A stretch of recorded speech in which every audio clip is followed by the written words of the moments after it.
Bienvenidos al canal Emisarios Unidos da Luz. Si disfrutas esta historia de experiencia cercana a la muerte, considera darle un me gusta y suscribirte al canal. Ahora comencemos con la historia. Tuve una EGM hace años que cambió mi vida por completo.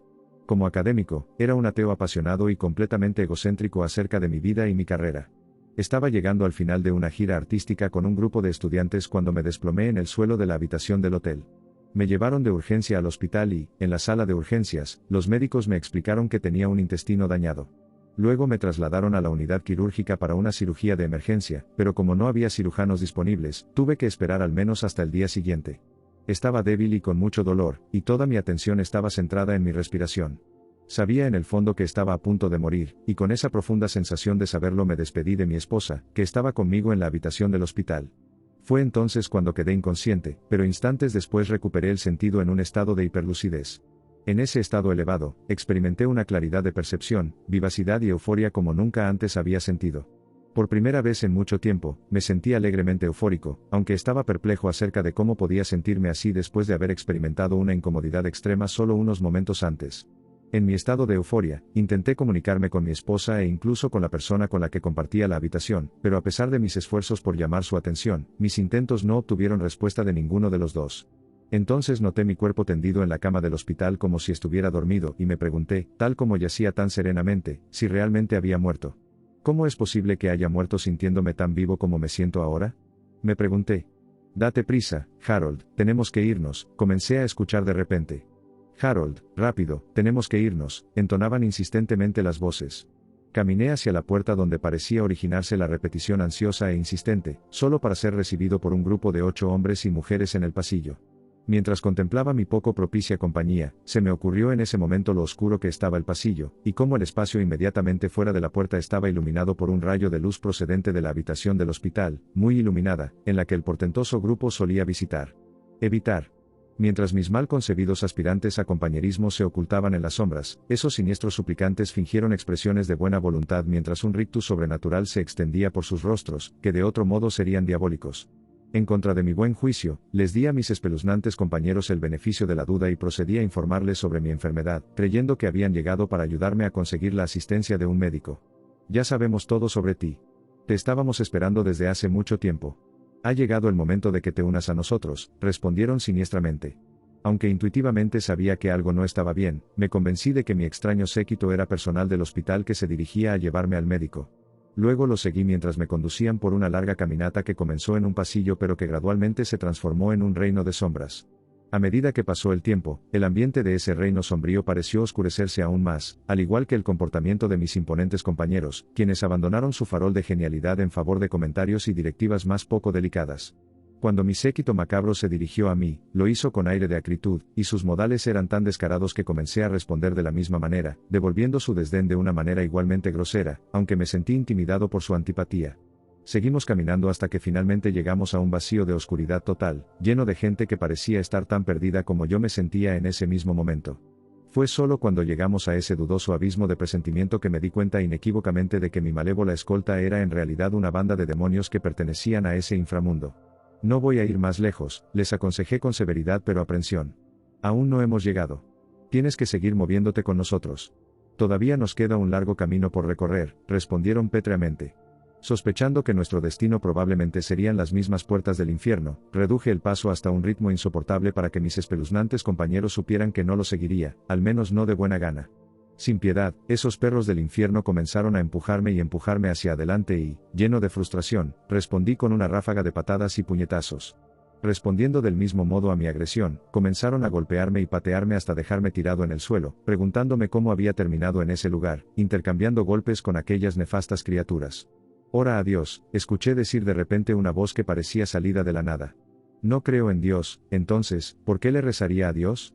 Pensé en respuesta a la sugerencia de esa voz. Solo inténtalo. Oren a Dios, persistió la voz. ¿Oración? Absurdo. ¿Qué patraña sería eso para un ateo?, pensé. Solo inténtalo, continuó la voz. Incluso si quisiera intentar orar, no podía recordar cómo oraba cuando era niño. Sin embargo, sí recordé parte del Salmo 23 y la oración llamada el Padre Nuestro. Aunque no creía en Dios, comencé a recitar en voz alta las oraciones que recordaba porque la voz transmitía con tanta certeza que la oración ayudaría. Comencé a orar, enfureciendo a esos espíritus sobrenaturales hasta un frenesí en el que me lanzaban los insultos más obscenos y amenazas de violencia. A través de su violencia brutal e intensa hacia mí, se hizo evidente cuán incómodos los hacía la oración, e incluso mencionar a Dios, mientras yo continuaba orando. Mis continuas oraciones hicieron que los demonios se retiraran a la oscuridad, dejándome sola para reflexionar sobre mi vida. Durante lo que parecieron días, reflexioné sobre la persona que había sido a lo largo de mi vida y, al recordar mi adolescencia, quedó claro lo arrogante y egoísta que había sido, creyéndome más importante que los demás. Me vi a mí mismo como un regalo de Dios para el mundo, pero a través de mis reflexiones en la oscuridad de ese reino intermedio, me di cuenta de que la persona que había sido no era más que un mero eco de una persona real. Solo y lejos de la vida que me era familiar, decidí que quería ser esa persona real, alguien cuya autoestima se basa en la comprensión y aceptación de quienes son realmente, una persona que no depende de la validación y evaluación de los demás. Me di cuenta de que las ideas que tenía sobre mí mismo no eran más que los delirios de un ególatra, y con esa epifanía, me hundí en un estado de absoluta desesperación. En ese estado de abatimiento, de repente tuve un vívido recuerdo de un momento de la infancia en el que otros niños, y yo cantábamos una canción sobre Jesús en la escuela dominical. Recordé cómo, en mi infancia, consideraba a Jesús como un superhéroe que respondería a mis oraciones. Con el vívido recuerdo de cuán lleno de esperanza me hizo sentir mi fe en mi juventud, y con mi corazón lleno de esperanza por primera vez desde mi niñez, decidí orar como lo hacía cuando era niño. Jesús, no estoy seguro si te preocupas por mí, y no estoy seguro si quieres escuchar mi oración, pero por favor sálvame de este lugar, oré. Fue entonces que una luz parecida a una estrella apareció en medio de la oscuridad, iluminando el vacío mientras se acercaba a mí. La luz, que sentía en lo más profundo de mi ser como la presencia y la luz de Jesús, se había vuelto cegadoramente blanca y parecía miles de veces más brillante que el sol. De repente, unas manos que emergían del interior de la luz se acercaron para tocar mis hombros, y cuando esas manos hicieron contacto conmigo, toda la sangre que me cubría se desvaneció. Luego me rodeó con sus brazos y me abrazó fuerte contra él, y en ese momento, comencé a llorar como un bebé mientras enterraba mi cara en su pecho. Mientras Jesús me frotaba la espalda como una madre consolando a su hijo, comencé a experimentar un amor y una felicidad mayores de los que jamás había conocido. Sabía que Jesús no solo me deseaba y se preocupaba por mí, Él me adoraba y todo lo que yo quería hacer era disfrutar de su inmenso amor. Fue entonces cuando comenzamos a viajar hacia arriba a una velocidad cada vez mayor y, a medida que nuestra velocidad aumentaba, recuerdo haber intentado recuperar la compostura después de llorar tanto. Mientras viajábamos, pude ver delante de nosotros una inmensa galaxia de lo que inicialmente pensé que eran estrellas. Sin embargo, mientras observaba estas estrellas moviéndose en direcciones aleatorias, me di cuenta de que en realidad eran seres de luz. No merezco que me traten tan bien, me dije. Estaba convencido de que Jesús había cometido un error porque no merecía ser honrado con la presencia de esos seres santos. Nuestro viaje se detuvo fuera de un reino de luz que estaba poblado por esos seres de luz. No cometemos errores. De nada aquí, dijo Jesús. Sin saber qué decir ni qué pensar, decidí quedarme callado. Sé todo lo que alguna vez has pensado, dijo. Ojalá no lo hicieras, porque hay cosas que recuerdo haber pensado y que preferiría que no supieras, respondí. Entonces Jesús se rió y empezamos a hablar como viejos amigos. Recuerdo haber pensado, mientras hablábamos, que era sorprendentemente relajado y cercano, y estos días pienso en Jesús como mi mejor amigo, así como mi Señor y Salvador. Hay algo que quiero mostrarles, dijo después de pasar un rato hablando. Fue entonces cuando utilizó tonos musicales para llamar a los ángeles a aparecer ante nosotros. Los ángeles han registrado tu vida y quieren mostrártela, explicó. Luego, los ángeles procedieron a hacerme una revisión de mi vida, en la que se me mostró mi vida desde la niñez hasta el presente. Durante la revisión de mi vida, noté cómo mi infelicidad había aumentado a medida que pasaba de la niñez a la adolescencia y a la edad adulta.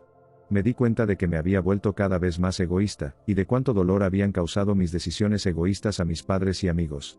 Las personas en mi vida querían mostrarme cómo ser amable y cariñoso, pero yo consideraba la demostración de amor y compasión como signos de debilidad. Aspiraba a ser el oso más formidable del bosque, creyendo que un hombre de verdad debería ser intimidante e inspirar miedo en los demás. Sin embargo, en el fondo, sabía que la forma en que vivía estaba destruyendo la parte más hermosa y mágica de mí y mi relación con Jesús y las huestes celestiales. Al final de la revisión de mi vida, Jesús me preguntó si tenía alguna pregunta. Tengo 1.000.000 de preguntas que hacerte, respondí. Le hice todas las preguntas que siempre quise y él las respondió todas con paciencia, amabilidad y minuciosidad. Es hora de regresar, dijo después de la sesión de preguntas y respuestas. Molesto por su decisión, argumenté a favor de quedarme con él en ese lugar tan maravilloso, pero Jesús, firme en su resolución, amable y pacientemente me explicó por qué sería para mi mayor bien que regresara. De vuelta en mi cuerpo, una vez más comencé a experimentar el dolor que experimenté antes de mi EGM. Sin embargo, inmediatamente después de mi regreso, una enfermera entró en la habitación para informarme que el cirujano finalmente había llegado. Recuerdo que me desperté a las 10 de la mañana del día siguiente después de la cirugía que realizó el cirujano la noche anterior. Esa EGM fue el evento más significativo de mi vida, y supe que a partir de entonces mi vida nunca volvería a ser como antes. En colaboración con Jesús, he trabajado en mi carácter desde que eso sucedió hace más de 30 años.